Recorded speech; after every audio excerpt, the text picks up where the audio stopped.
Hey everyone, it's Reed. I had another intro recorded for this episode, but I thought it was important to re record given the events in Minneapolis yesterday. I was fortunate enough to be interviewing Shannon Watts, founder of Mom's Demand, about her work to stop gun violence and all of the other things she's been working on. But I think that what happened in Minneapolis with an innocent woman being gunned down by an ICE agent. And if you've watched the video, I'm sorry. If you haven't watched the video, it is horrifying. It is angering. It is, to say it's angering doesn't do it enough. Doesn't do the expression of rage justice. But I'll tell you, gang, I'm pretty sick of seeing this stuff. I'm pretty sick of vigils. I'm pretty sick of otherwise innocent people, be they American citizens or residents, being treated like garbage by a bunch of out of shape thugs imported from other places in the country because they know that they won't feel bad about how they're going to treat the people they find there. But I hope you'll listen to my conversation with Shannon. I hope that you will double down on your commitment to figuring a way out of this with us. And so now, here's my conversation with Shannon Watts. I hope you all stay safe and on with the show. Welcome back to the home front. I'm your host, Reed Galen. Today, I'm joined by Shannon Watts. Shannon is the founder of Moms Demand Action, the nation's largest group fight against gun violence. Known as the, quote, summoner of women's audacity, she spent more than a decade leading one of the world's largest field experiments for mobilizing women. She has been named one of Time's 100 influential people, a Forbes 50 over 50 changemaker. I have a hard time believing that is true age-wise, and a Glamour Woman of the Year. Last year, she put out a book, Fired Up, How to Turn Your Spark into a Flame and Come Alive at Any Age, and was an instant New York Times and USA Today bestseller. Also in 2024, she organized over 200,000 voters online and raised over $11 million for Vice President Kamala Harris's presidential race, and also left in 2023 after 11 years as the full-time volunteer leader of Moms Demand. Shannon, welcome to the show. Reed, it's so nice to be here with you. Thanks for coming. So there is a lot going on, but first and foremost, I think I should also note that you are coming to us from the sunny state of Florida. So I hope everything is okay down there. You haven't yet sunken into the sea. Yes, just moved here in May. And really? Moved from California. So very much a culture shock. Where in California were you living? We were in Northern California, and during the pandemic, my husband's offices moved to Tampa. And so we decided we didn't want to have him commuting. And I will be honest, I kind of came to Florida kicking and screaming, but I absolutely love it. Well, that's good to hear. I have more friends there every day, which is an interesting thing to say. And you're on the Gulf Coast, that is the Gulf of Mexico. Coast of the Yes. Gulf of Mexico. Just so you know, my next door neighbors have a big sign in the backyard that says Gulf of America. I have no doubt about it. Well, listen, I live in Utah, so it's similar digs. Okay, so let's talk. So you first came to prominence immediately after the Sandy Hook school shooting, which was, I think, at the time, if not the most deadly school shooting in American history. It's certainly up there, and unfortunately, that we now list them. And so you started Moms Demand as a Facebook group. You were there over a decade. So let's talk about that, the work you did there, and why you thought there was a time to move on from that. Well, just to be clear, when I started Moms Demand Action in 2012, it was the day after the Sandy Hook school shooting. I knew really little to nothing about the political system, about organizing, about gun violence. I was very much a novice, but I had come of age in the 1980s when I saw Mothers Against Drunk Driving have such a huge impact, right, on our laws and our culture. And I'm a mom of 5. So when this shooting happened, it affected me so viscerally. And I thought, we need a Mothers Against Drunk Driving for gun safety. And I was not a social media phenom. I think I had 75 Facebook friends. I was not on Twitter.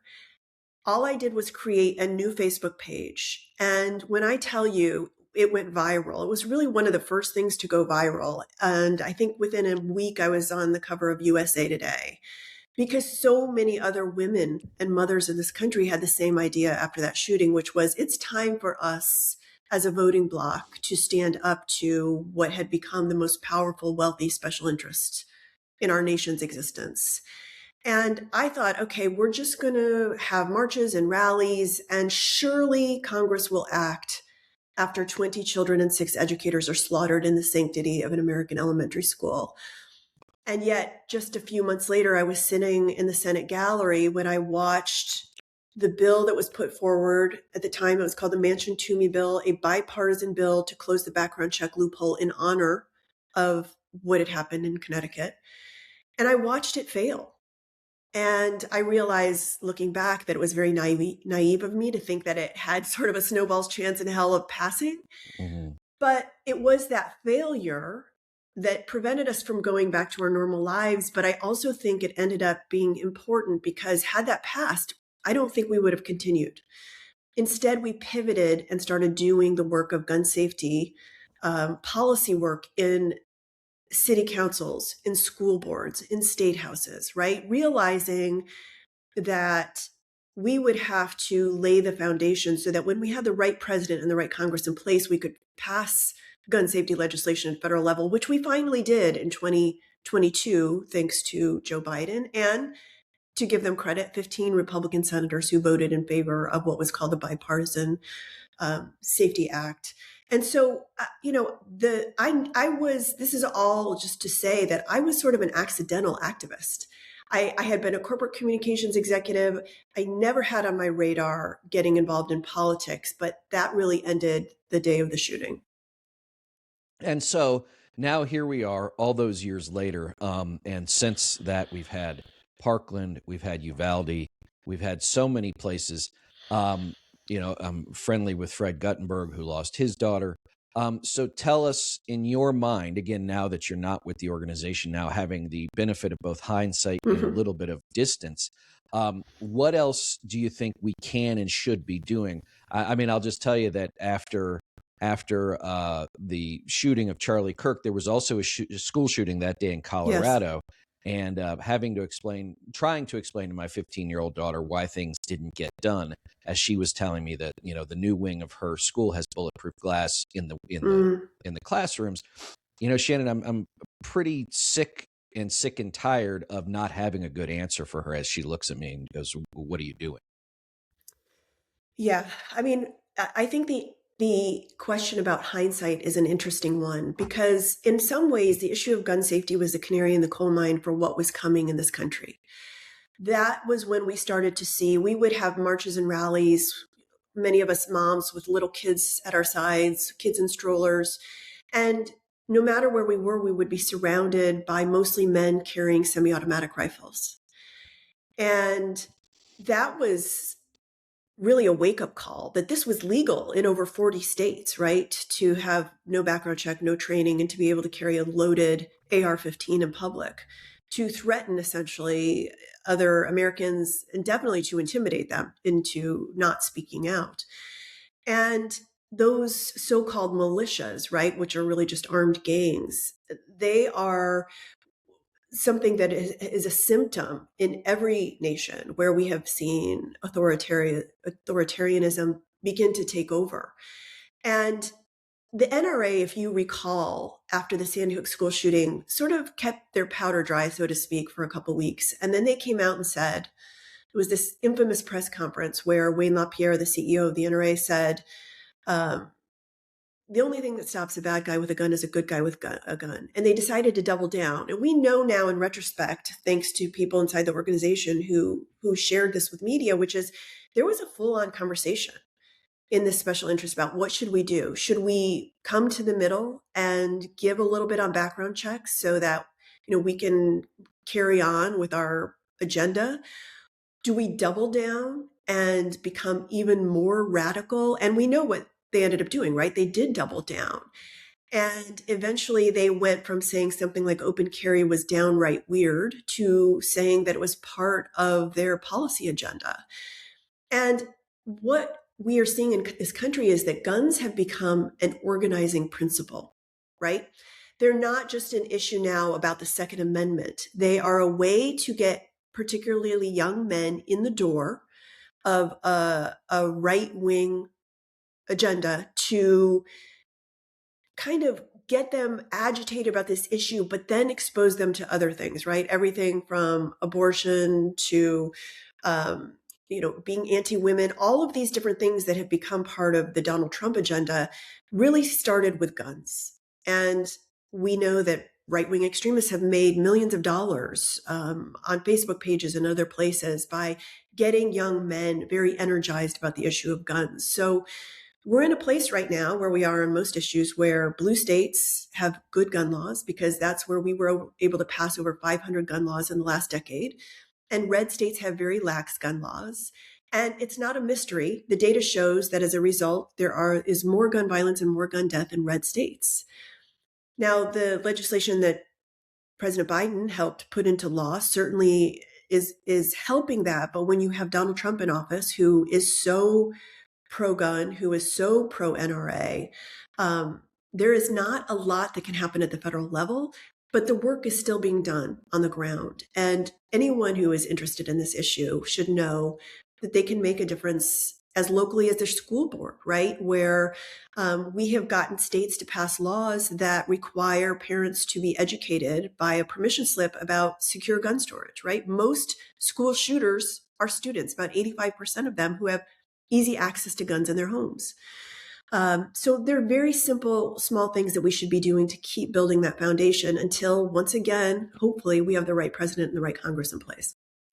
But Shannon, I mean, morally, and it's maybe passé to bring up morality anymore, but shouldn't we be, as a country, mothers, fathers, sons, daughters, brothers, sisters, people with kids, without kids, be outraged by the idea that gun violence is the leading cause of death for young Americans? I mean, that seems to me to be a no-brainer.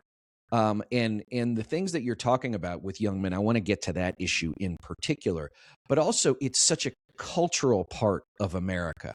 The Western, the six-shooter, the shootout at the OK Corral, the glamorization.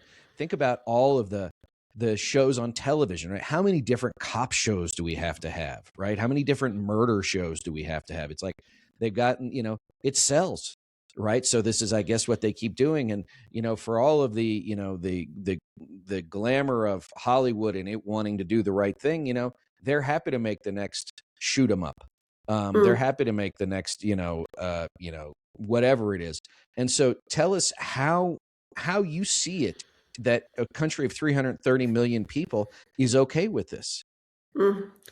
Well, I mean, to your point about the fact that America has been sort of inherently violent since its inception is accurate. Senator Chris Murphy wrote a whole book about this. I mean, all you have to do is watch Ken Burns' recent documentary on the Revolutionary War and slavery, and you can see that guns and a certain level of violence are just inherent to what we have accepted for a very long time.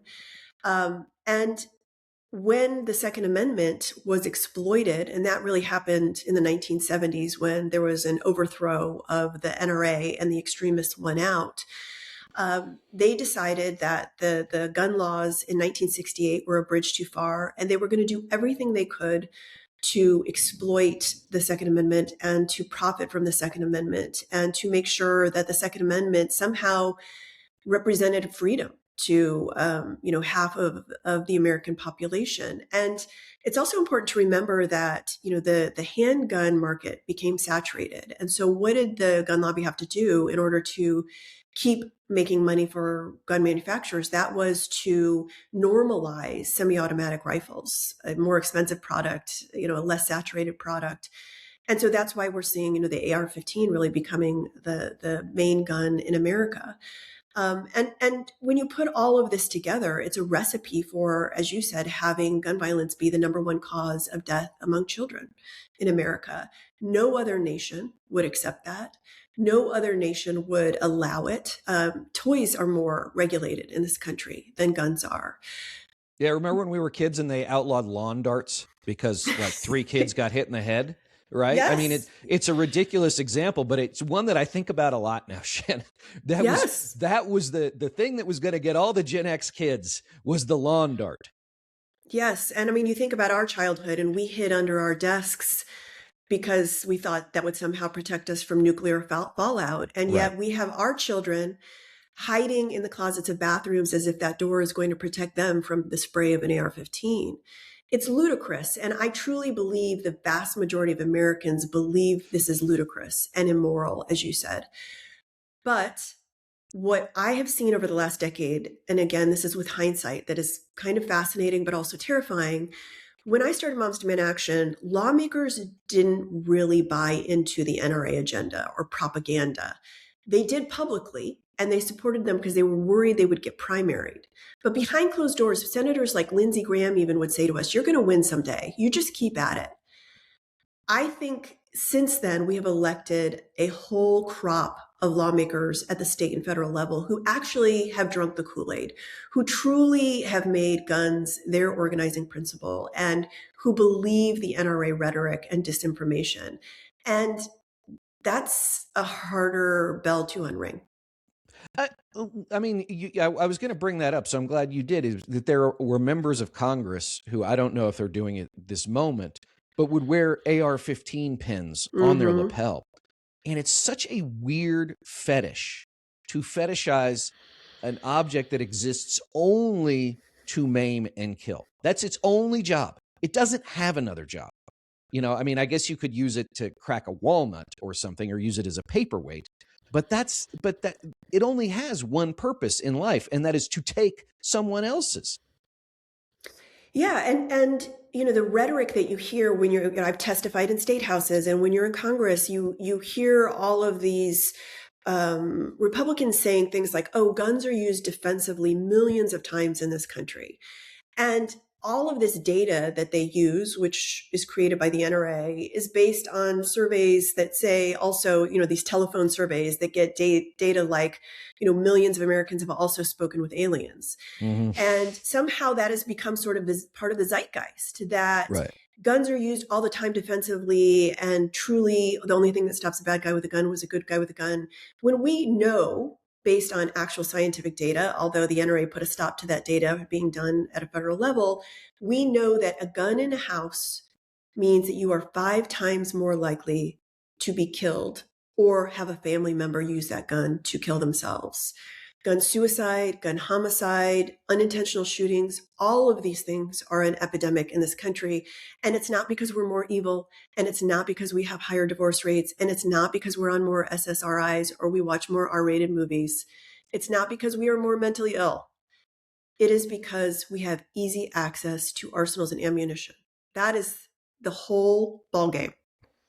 Right. Because if you're that angry, right, that angry, and there's no gun, I mean, at worst, maybe, I mean, we could get bad, don't get me wrong. But maybe you scream, you go for a long walk, you punch a hole in the wall, all of those things, not particularly productive. But again, if it's like, but now I have a 9mm, I'm going to show you how mad I really am.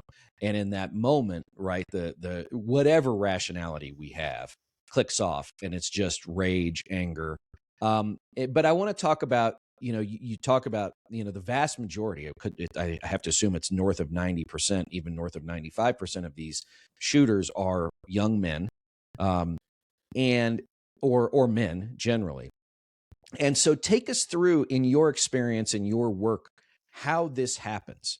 That young men, and as you know, there's been a lot of talk about, the sort of young men's crisis in America. And I'm somewhere between, like, we need to make sure we really pay attention to this, to like, no, I hated Holden Caulfield in Catcher in the Rye. Like, he needed to get his act together.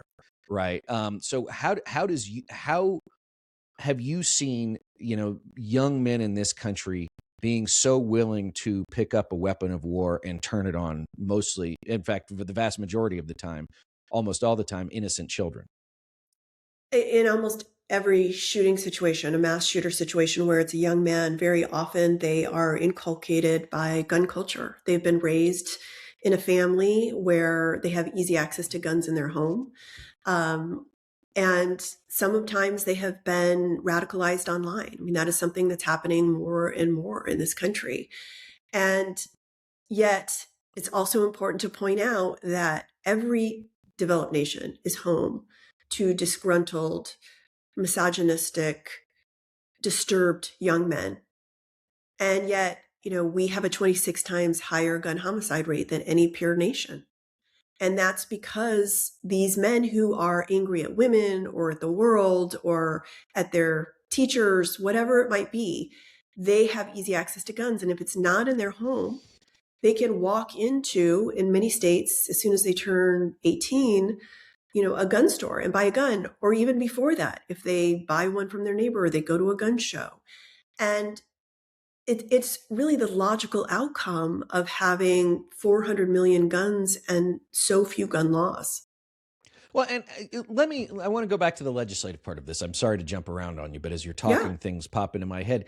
So the NRA has an agenda, but what even amongst conservative legislators, what is their opposition to something like a red flag law? Where, again, if their job is if the government's first job is to protect its citizens, then it would seem to me to be, again, maybe I'm so naive at this point, Shannon, or maybe just so cynical, that like a red flag law is not impeding the rights of anyone, but protecting the ultimate right of someone else, which is to live. Yes. Red flag laws we helped pass in nearly 24 states across the country, including red states. And they have been held up in the courts as providing due process, right, to not be unconstitutional. Data shows they save significant lives. They prevent mass shootings. They prevent domestic gun violence. They prevent gun suicide. And yet the gun lobby has come, as I said, they have become radicalized. They've become more and more extreme, in part because the NRA really is hemorrhaging political power and money. And that's in large part because of the work Moms Demand Action did. But there are all these gun organizations at a state level and at a federal level to the right of the NRA. And so they decided, again, any law whatsoever was an infringement on the Second Amendment, and they wouldn't support anything. And so they come up with reasons for not supporting a red flag law, including that it doesn't include due process. As I said, the courts disagree. But the other important piece of this to remember is that Republican lawmakers, are terrified that they will be primaried. And they know that the gun lobby has a lot of money to invest in primaries. And so they don't want to do anything that would offend what is still a pretty powerful special interest. And I'll just give you an example, Reed. I was telling you about the Manchin-Toomey Act that failed in 2013, right after the Sandy school shooting. And a handful of Democrats voted against that bill. It was shocking to me, right? But about a quarter of all Democrats in Congress at the time had an A rating from the NRA. So a seismic shift since then in American politics. But those Democrats who voted down the Manchin-Toomey bill, that handful of Democrats, they thought if they did that, the NRA would have their back. They thought they would protect them. And what did the NRA do? For example, they went in and primaried, gave money to Mark Pryor's opponent. Heidi Heitkamp lost her job. Every single one of the Democrats who voted against the Manchin-Toomey bill left office within the next few years. Either they were kicked out, they lost their election, they had to resign, whatever. And I think it was a really important lesson for Democrats that was, with friends like the NRA, who needs enemies? Mm-hmm. We can vote our conscience now because we know they're not going to support us even if we vote with them. And that is why, and also because Moms Demand Action created this grassroots army of women in red shirts who had their back and would canvass and knock doors for them in elections. But that is why now not a single Democrat in Congress has an A rating from the NRA. They're all very proud of their Fs. And there is much more of a clear division on this than there was back in those days. We do need Republicans, though. It is not enough to just have all Democrats be on the right side of this issue, because we can't pass stronger gun legislation. So I do think a big part of this is changing the hearts and minds, even if it's just for pragmatic political purposes. And that's what we saw finally in 2022 when the Bipartisan Safer Communities Act passed and 15 Republican senators voted for that bill. And that is because they knew there would be repercussions in the midterms if they didn't. So one last question on this particular issue, then I want to move on to what you're doing now. Law enforcement, it seems to me, would be for limiting the number of heavily high-powered firearms in the hands of private citizens. I was talking to a retired FBI agent I met offhand, and I said, it must be really hard for y'all. In most countries, the government has a monopoly on lethal force, but not in the United States. And he said, yeah, he's like, whenever we went somewhere, we just had to assume that wherever we were going, the people we were going to see or arrest or whatever scene we were arriving to, the people we were going to find there were as heavily armed, if not more heavily armed than we were. And I think that's one thing, is that in the United States, the government does not have a monopoly on force. In fact, it shares it with how many 200 million gun owners, whatever it is, enough so that we got more guns than people. Yep. So let's talk about law enforcement, both on the why, these constitutional sheriffs, why they tend to go along with this. And then the other side is, we saw in Uvalde, there was just a story that one of the police officers there is going on trial. Why have we seen in some cases law enforcement not running to the sound of gunfire, but waiting? Look, I understand self-preservation is the ultimate instinct, but give me a sense of how you see law enforcement's role in all this. I think there is this misnomer that law enforcement is overwhelmingly opposed to gun safety, and that was not my experience. Part of our coalition when we would testify in state houses and city councils almost always included police officers who were very worried about being outgunned. And domestic violence calls are the most dangerous calls that police officers can go on in America, because often the domestic abuser is armed. And so there was a lot of support for things like a red flag law, background checks, all of the common sense measures that we're talking about. But like in any industry, there are right-wing fringes to police officers, right? Mm-hmm. And that includes these, the sheriffs that you mentioned who are protecting these so-called sanctuary cities. Colorado comes to mind, where they refuse to enforce the gun laws and the gun policies that are passed. And the thing about sheriffs that's interesting is that it's an elected position in most places. And the gun lobby, the NRA in particular, was very smart about investing in those races, and also making sheriffs know which side their bread was buttered on. And they needed to support the extremism of the gun lobby if they wanted to keep getting elected. Yeah, and as I've said before, sheriffs answer to only two people: the voters and God. And that's it. And we've seen, I used to live in California, Southern California, all Los Angeles County. The LA Sheriff's Department has a long and unfortunately checkered history. Yeah. The county executives are always trying to figure out how to rein them in, and it's just not possible. Okay, let's move on to what you're doing now. So tell us a little bit about what you've been doing since you stepped aside from Moms Demand. I want to talk a little bit about your book too. Yeah, when I started Moms Demand Action, I never imagined I'd be a full-time volunteer for 11 years. And it was one of the most rewarding experiences of my life. But as you can imagine, it's also just very overwhelming, because you're constantly in the thick of shooting tragedies and gun violence. And also, I would love for us all as Americans to learn how to share power, particularly Congress, right? And I just knew that if I did this role forever, that I didn't have the same juice that I had 11 years earlier when I was 40 years old, and that the organization would only last into perpetuity if it had new energy and new ideas. So I was standing in the Rose Garden in 2022 watching President Biden sign the first federal gun safety legislation in generation to pass. And I just had sort of this inner knowing that this was the bookend to my activism, that it was time for me to step back and hand the reins over to someone else. And I did that. And a woman who is very different from me, a woman who is Black and queer and living in Washington, D.C., a very different perspective on guns and gun violence than I have. And I think that's really important for the organization. And what I realized was that, what I'm really passionate about, as you said, is summoning the audacity of women. So many of our volunteers have run for office and won. And Abigail Spanberger is a former Moms Demand Action volunteer, and Lucy McBath, and so many members of state houses and city councils and school boards. And so I as a board member of Emerge, that's something that I'm really passionate about doing. But also, as you mentioned, my new book, Fired Up, How to Turn Your Spark into a Flame and Come Alive at Any Age, tells the stories of over 70 women who have done this at all different stages of their life, just sort of figured out what brings them to life professionally, politically, personally, whatever it might be, and to help them and encourage them to follow those dreams. And women only hold about 25% of the 500,000 elected positions in this country. We're less than 5% of Fortune 1000 CEOs.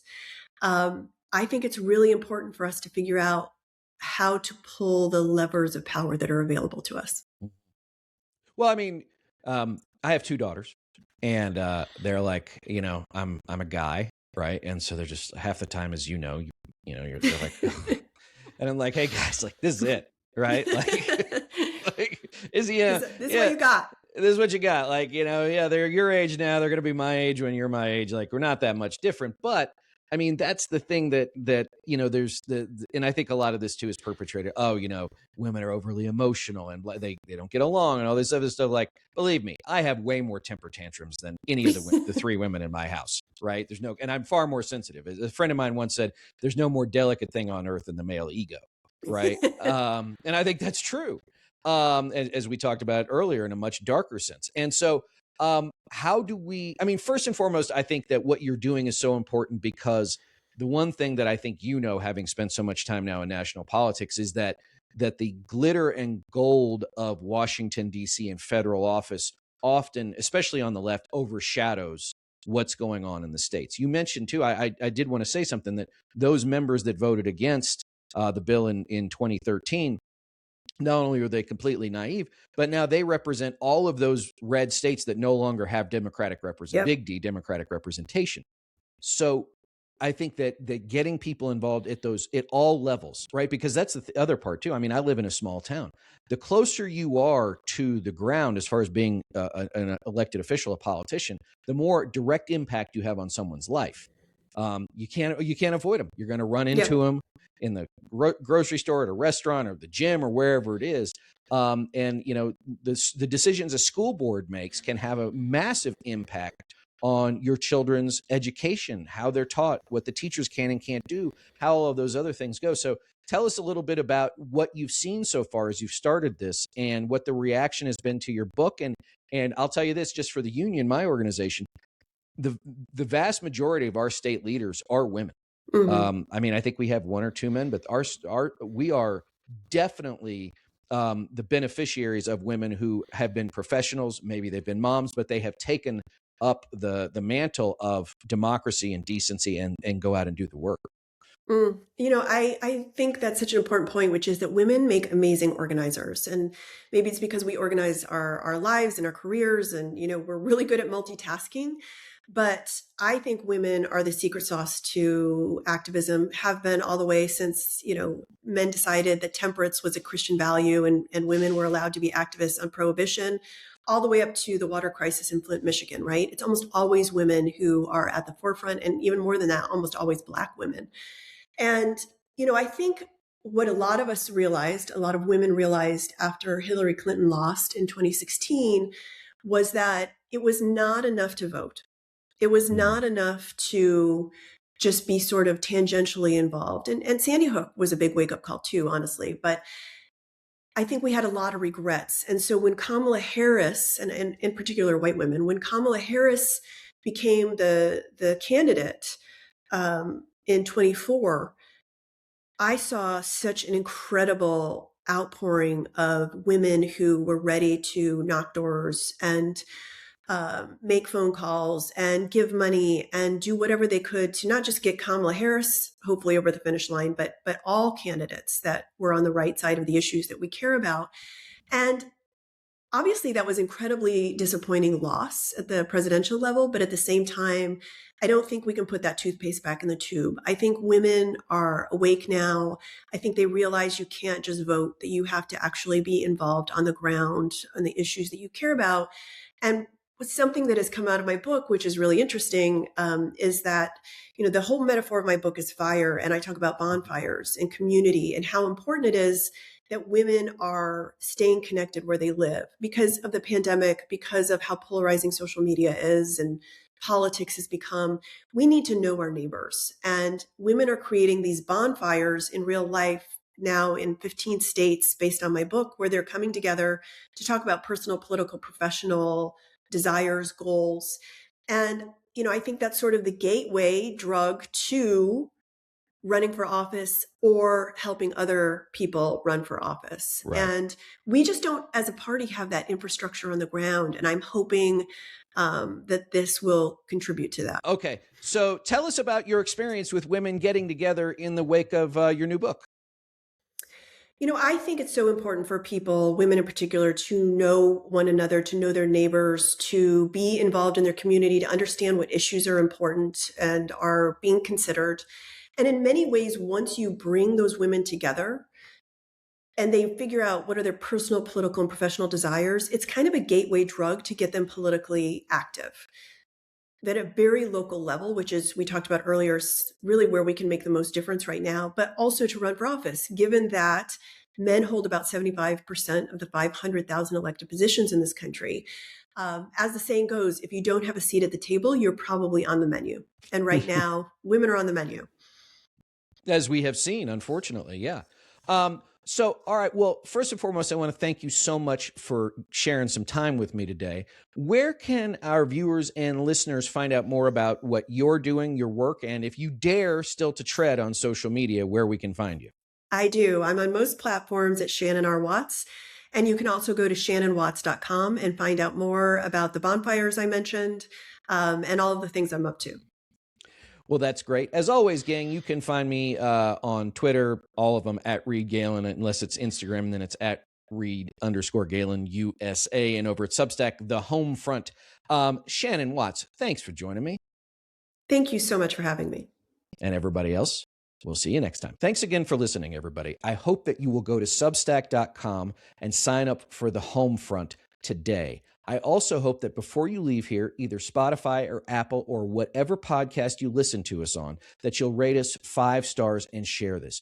Only you guys can help the Home Front grow and make sure that the voices you hear on this program get the attention they need and deserve. Thanks.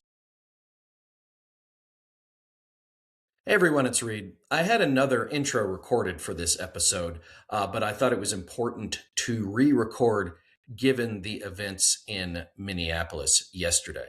I was fortunate enough to be interviewing Shannon Watts, founder of Mom's Demand, about her work to stop gun violence and all of the other things she's been working on. But I think that what happened in Minneapolis with an innocent woman being gunned down by an ICE agent. And if you've watched the video, I'm sorry. If you haven't watched the video, it is horrifying. It is angering. It is, to say it's angering doesn't do it enough. Doesn't do the expression of rage justice. But I'll tell you, gang, I'm pretty sick of seeing this stuff. I'm pretty sick of vigils. I'm pretty sick of otherwise innocent people, be they American citizens or residents, being treated like garbage by a bunch of out of shape thugs imported from other places in the country because they know that they won't feel bad about how they're going to treat the people they find there. But I hope you'll listen to my conversation with Shannon. I hope that you will double down on your commitment to figuring a way out of this with us. And so now, here's my conversation with Shannon Watts. I hope you all stay safe and on with the show.